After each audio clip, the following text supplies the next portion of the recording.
Hola, ¿cómo están? Aquí yo en mi casita ya.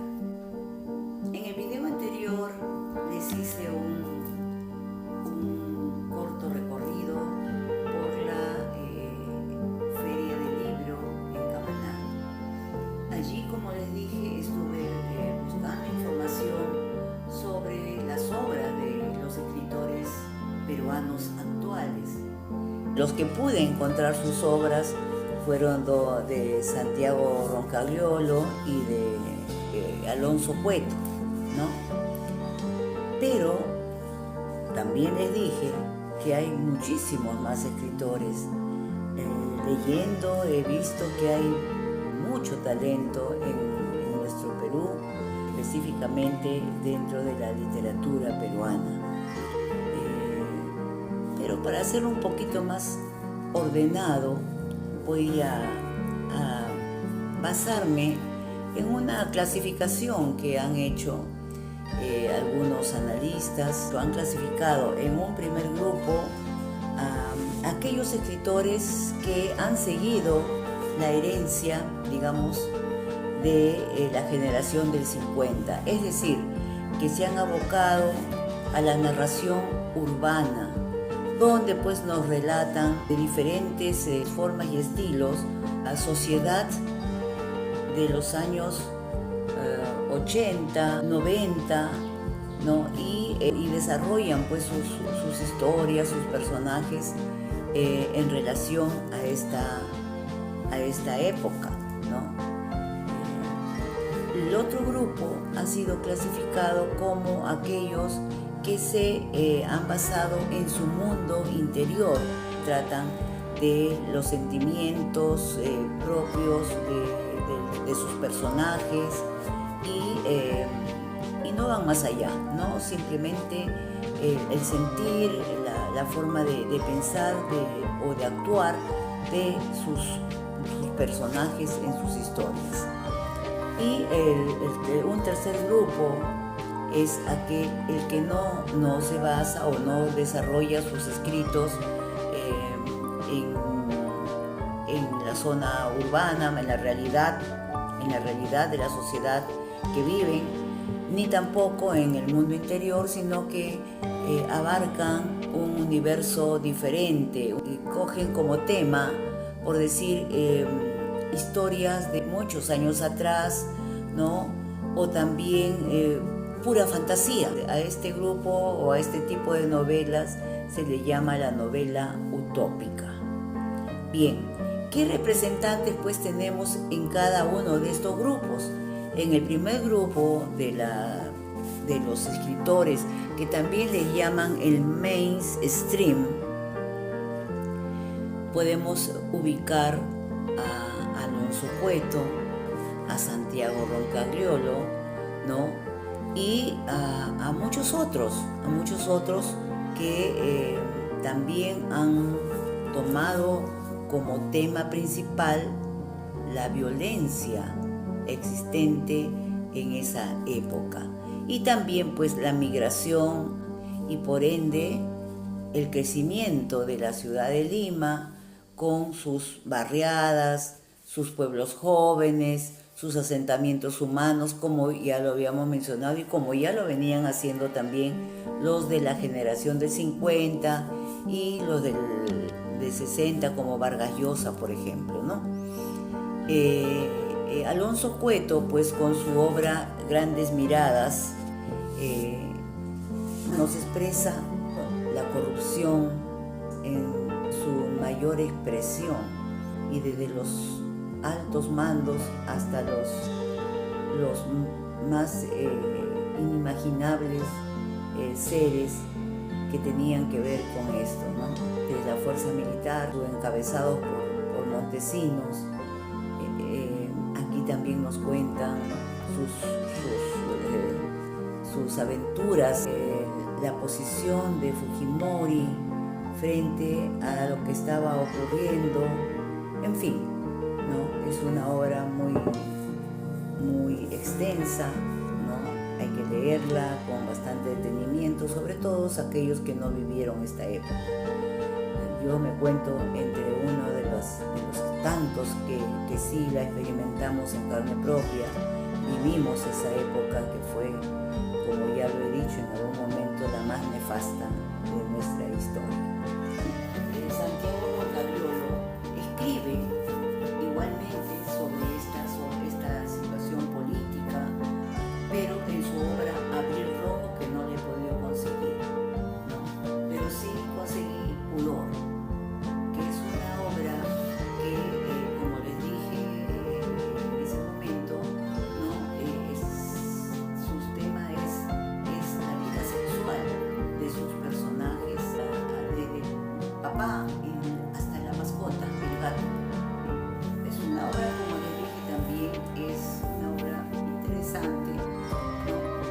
Y un poco cómica en algunos momentos. Otro heredero de la generación del 50 que también merece ser mencionado es Jorge Eduardo Benavides, un arequipeño nacido en 1964 y que escribió su obra Los años inútiles. Karina Pacheco, una cusqueña nacida en 1970, también se le considera como una escritora que corresponde a este grupo, quien escribe haciendo un retrato social de la época de la violencia y de las injusticias que se cometían en ese tiempo. El segundo grupo tiene como representante a Patricia de Souza, una escritora ayacuchana nacida en 1964 y que se hace conocida con su novela El último cuerpo de Úrsula, publicada en el año 2000. En esta novela trata pues de una mujer que se dedica a escribir sobre sus recuerdos. También escribió otras obras esta señora Patricia de Souza, como es Stabat Mater en el 2001 y Electra en la ciudad, que no he podido conseguirlas todavía para leerlas, ¿no? En el tercer grupo está un escritor que tampoco es muy conocido, pero sin embargo ha recibido ya premios del Instituto Nacional de Cultura. Me refiero a Luis Hernán Castañeda, un escritor limeño nacido en 1982, y su novela es titulada La Casa de Islandia. Pero hay otro escritor que también ha sido bastante reconocido, como Sandro Bocio, un escritor huancaíno nacido en 1970, ¿no? Y su novela El llanto en las tinieblas. Esta novela El llanto en las tinieblas tiene como escenario el Callao, pero de hace muchísimos años atrás. Y lo interesante de esta novela es pues que el escritor utiliza frases, términos de esa época, ¿no?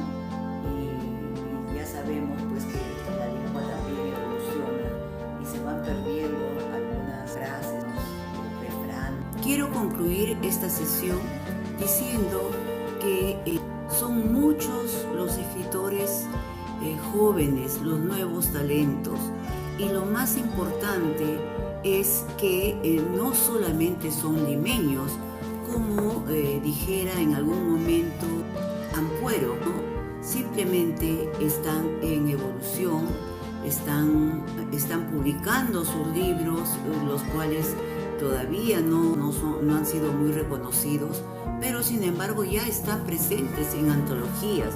Por ejemplo, yo encontré esta antología de cuentos peruanos, ¿no? Que se llama Andando en Cuentos, ¿no? Publicado por la colección Bicentenario, y también esto de cuentos urbanos que se está utilizando en el plan lector de los centros educativos.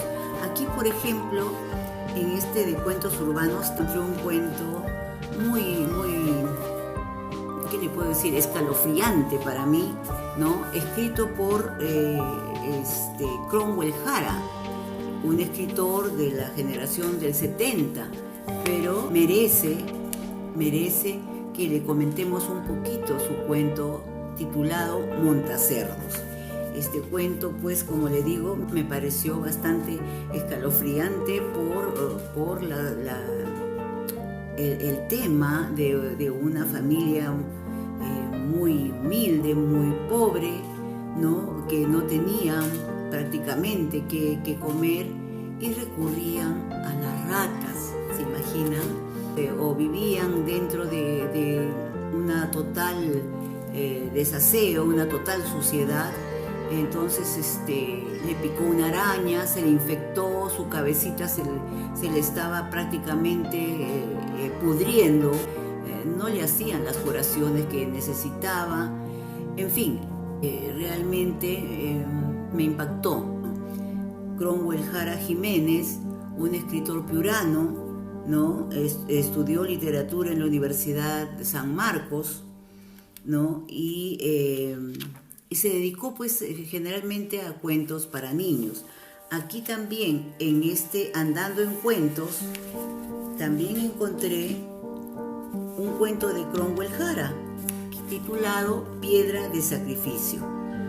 Es un cuento histórico prácticamente, donde él sueña, ¿no? Sueña que es uno de los grandes incas, ¿no? Al cual lo llevan, pues, al sacrificio y lo intentan matar, pero al final la madre luna, ¿no? La diosa luna impide que lo maten, y termina cuando los arqueólogos están desenterrando una cerámica donde se ve un sacerdote que quería matar al inca y está en esa posición, ¿no? Aparte de esto, esta antología de cuentos, también encontramos, por ejemplo, cuentos de Maynor Freire, Jorge Díaz Herrera, Gabriel Nissen Matos, Juan José Cabero, Mario Guevara Paredes, Walter Ningán, Ademar Sierra Alta, Diego Palma, etc. ¿Y de dónde son estos escritores? Por ejemplo, Diego Palma es de Lima, tenemos a Ademar Sierra Alta del Callao, ¿no? Daniel Salvo de Ica, Mario Guevara Paredes del Cusco, Juan José Cabero también de Lima, Gabriel Nissen Matos de Lima, Jorge Díaz Herrera de Cajamarca, y así, o sea, no todos son limeños. Es más, ya nos hemos referido a Karina Pacheco, una escritora cusqueña, arqueóloga de profesión, y que escribió, pues, La voluntad del Molle y también El bosque en tu nombre, ¿no? Publicado en 2013, que recibió, pues, premios del Instituto Nacional de Cultura. Amigos, creo que con esto podemos decir que hemos hecho una revisión ligera, sí, porque hay mucho que leer, mucho que analizar, pero de mi parte, este es mi último video referente a la literatura peruana.